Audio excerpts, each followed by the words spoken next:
In 2025, Indonesia released the terrifying horror film Soul Calling Witch Curse. Blending Southeast Asian folklore with chilling supernatural elements, the story is set against an ancient curse from Java Island and takes viewers deep into a nightmare that reaches the soul itself. The story begins in 1970 in a small village in Indonesia. A young boy named Didi is suffering from kidney disease and urgently needs surgery. His father rushes to the hospital with the money he worked so hard to gather for the operation. The surgery is successful, but it unexpectedly opens Didi's third eye. From that day on, strange things begin happening one after another. Didi's father owns a small grocery store in the village. One evening after work, he notices something wrapped in a white cloth lying outside the entrance. When he opens it, he discovers an object used to carry the power of a curse. He immediately suspects Wick, the owner of the shop across the street. Ever since the grocery store opened, Wick's business has been declining rapidly. It seems possible that he is seeking revenge. Thinking this, the father quickly throws the object into a trash bin. But as soon as he gets back into his vehicle, his shoulders suddenly feel incredibly heavy, as if something is sitting on top of him. When he arrives home, Didi takes one look at his father and is instantly terrified. Frightened, Didi runs to his mother and keeps saying that a ghost has entered the house. Seeing his son's condition, the father quickly invites a shaman to examine him. The shaman immediately realizes that the boy's third eye has been opened, allowing him to see things that ordinary people cannot. The shaman explains that the third eye cannot be closed, but its field of vision can be narrowed. Once that is done, Didi will only be able to see spirits that choose to reveal themselves. However, the shaman gives one important warning. Didi must stay away from crowded marketplaces. Places of trade are filled with deception and lies,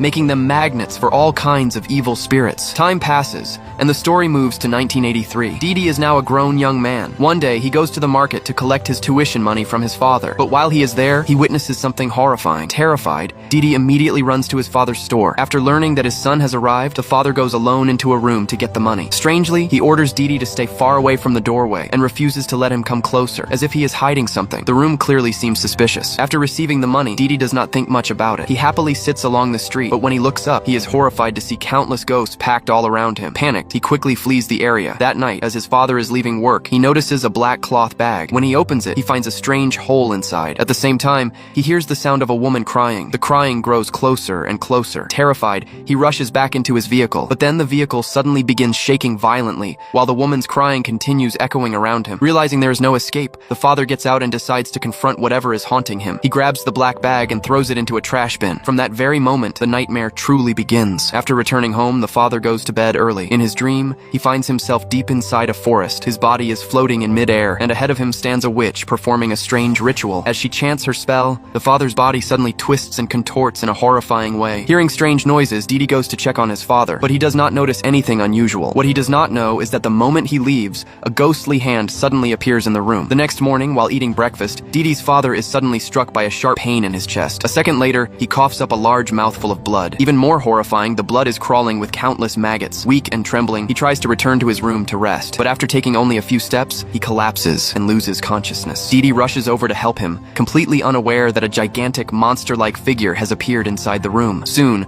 the father is taken to the hospital for treatment. Strangely, after examining him, the doctors cannot find anything wrong. No one can explain why he suddenly vomited blood and passed out. After returning home, friends and relatives come to visit. Considering all the strange symptoms, many believe that Didi's father has become the victim of black magic. They suggest bringing in a spiritual medium to remove the curse, but before they can finish speaking, the father immediately rejects the idea. He insists that he does not believe in black magic, yet the uneasy look in his eyes makes it seem as though he is hiding something. Because of his third eye, Didi is completely convinced that black magic is real. Soon, he begins suspecting his uncle. His uncle also owns a grocery store in the market. However, compared to the booming business at his father's shop, his uncle's store has never done very well. On top of that, the relationship between the two men has always been poor. As far as Didi is concerned, his uncle has plenty of reasons to harm his father. Meanwhile, one afternoon, Didi's younger brother returns home from school. As he walks through the house, their father's bedroom door suddenly opens by itself. Curious, he goes over to investigate, but finds nothing unusual. Just as he turns around, the front door of the house suddenly swings open as well. He notices a black package lying on the floor. Walking over, he picks it up. To his shock, it looks exactly like the black bundle his father found earlier. At that moment, a strange wind suddenly sweeps through the yard. The crows nearby begin crying out in a haunting chorus. That night, Didi's younger brother suddenly develops a severe fever. Didi goes to the living room to get some ice to cool him down. While he is there, he notices a dark shadow quietly enter his father's room. The lights begin flickering repeatedly. Then, slowly, the bedroom door opens on its own.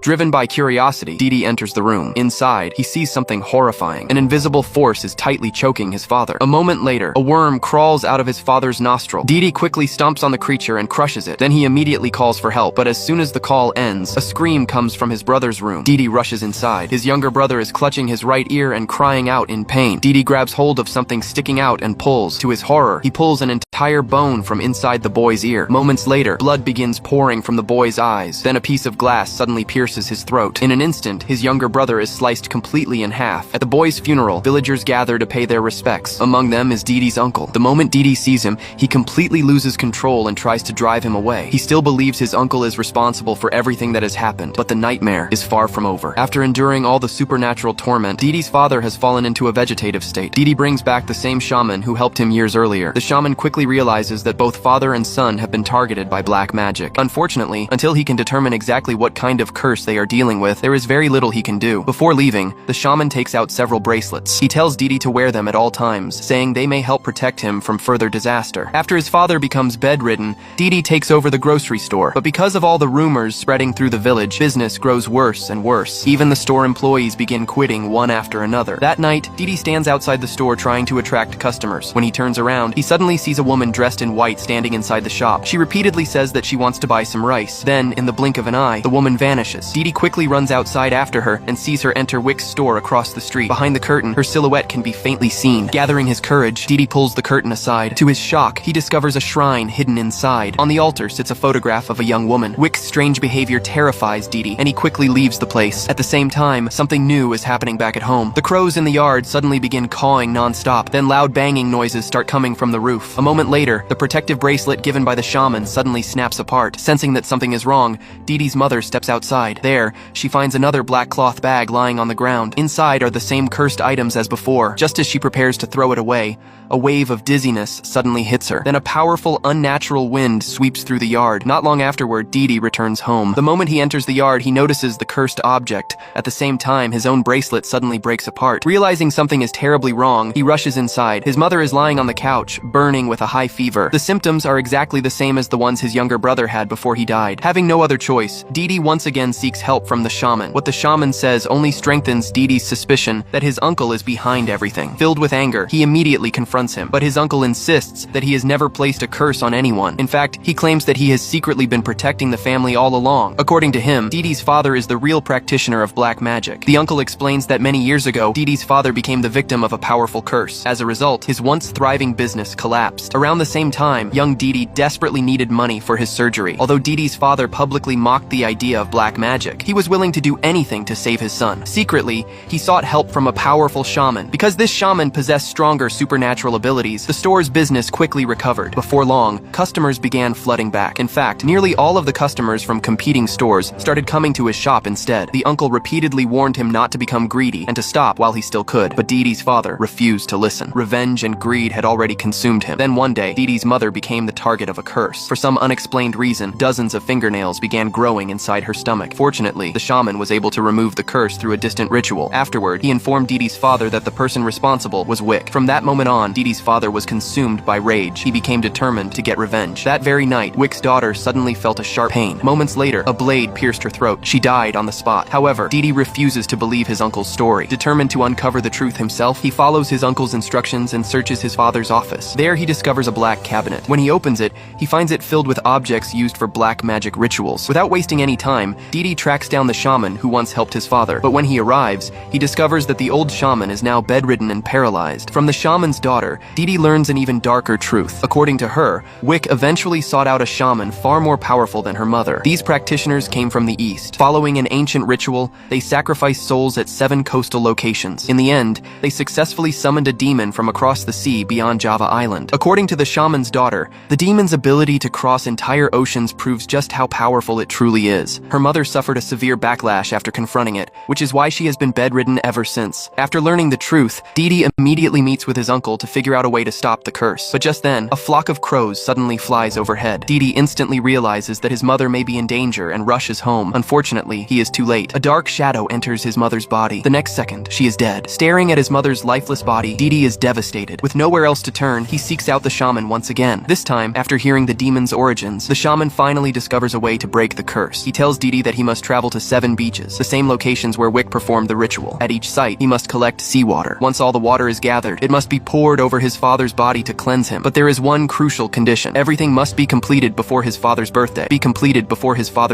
If the birthday passes, it will mark the beginning of the next cycle, and at that point, his father will be beyond saving. As of now, they have only 5 days left. Didi and his sister decide to make the journey together. Before they leave, the shaman opens his sister's third eye. Soon, the two arrive at the first coastal location. However, just as Didi collects the seawater and prepares to leave, a strange man suddenly appears behind him. The siblings quickly return to their vehicle, but just as they are about to start the engine, something terrifying happens. Fortunately, at the last possible moment, the vehicle starts. The two barely manage to escape. After that, every time they reach another collection point, they encounter a demon guarding the ritual altar. Thankfully, they manage to overcome each obstacle. Soon, the 4th day arrives. Now, only one final location remains. But just as they successfully collect the last portion of seawater and prepare to leave, disaster strikes. The container holding the seawater falls and shatters on the ground. With death seemingly inevitable, a horse-drawn carriage suddenly appears in the distance. A man steps forward carrying holy water. He introduces himself as a gift sent by the queen. After handing over the holy water, he urges them to return home immediately. Meanwhile, back at the house, the shaman and Didi's uncle anxiously wait for the siblings to return. Suddenly, a tremendous noise erupts outside. The shaman tells the uncle to stay inside and not move. He then walks into the yard and begins praying for divine protection. Without warning, the light bulbs explode. A second later, the sound of massive footsteps slowly approaches. The shaman continues praying desperately, but in the end, he cannot escape his fate. His wrist is snapped, and his head is crushed completely. Hearing the commotion, the uncle comes outside to investigate. He meets the same tragic end. When Didi and his sister finally return home, they find the house in complete chaos. There is no time to grieve. They immediately begin pouring the seawater over their father, but then the lights go out once again. Heavy footsteps echo through the darkness. Didi tells his sister to continue the purification ritual